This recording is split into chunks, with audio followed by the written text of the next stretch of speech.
दिल्ली के स्वास्थ्य मंत्री सत्येंद्र जैन के कई ठिकानों पर ईडी ने छापेमारी की। दिल्ली और गुरुग्राम में स्थित जो तमाम ठिकाने थे वहां पर ईडी की टीम्स पहुंची थी। छापेमारी वहां पर की गई।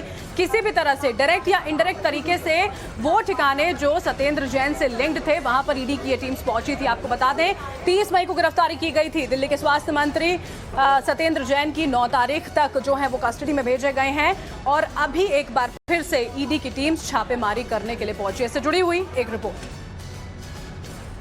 जन के कई ठिकानों पर आज ईडी की रेड टीम पहुंची है। सुबह 7 बजे के करीब जो उनका सरकारी आवास है यहाँ पर टीम पहुंची है। करीब 5 सदस्यीय टीम है जो आप देख सकते हैं कि अंदर गाड़ियाँ भी नज़र आ रही हैं ईडी ऑफिसर्स की।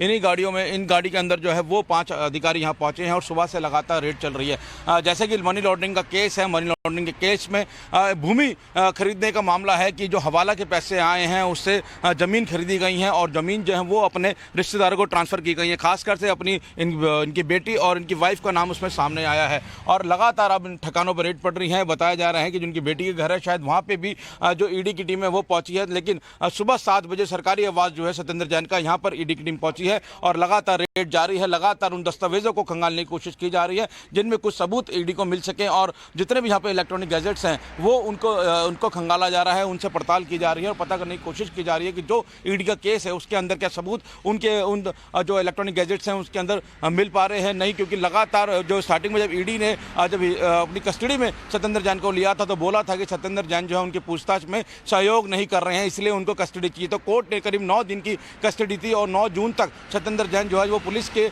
ईडी के पास है और ईडी लगातार उनसे पूछताछ कर रही है। तो पूरा जो मामला है मनी लॉन्ड्रिंग का उस पर अब एक एक करके परत दर परत जो है पूछताछ की जा रही है और आज सुबह से सत्येंद्र जैन के कई ठिकानों पर ईडी ने रेड की है।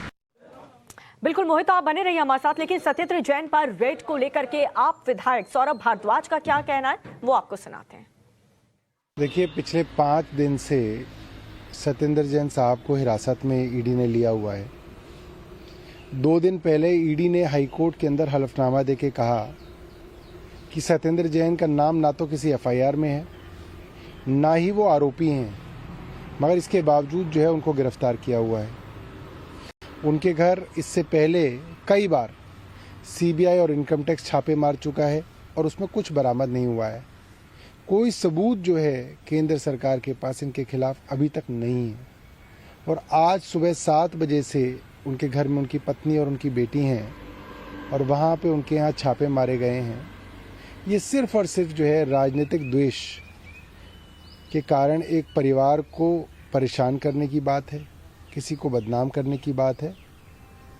और इतने ईमानदार आदमी जो सत्येंद्र जैन हैं, ऐसे ईमानदार लोग बहुत कम पूरी दुनिया में मिलेंगे जो पूरी दुनिया में मोहल्ला क्लिनिक के लिए जाने गए।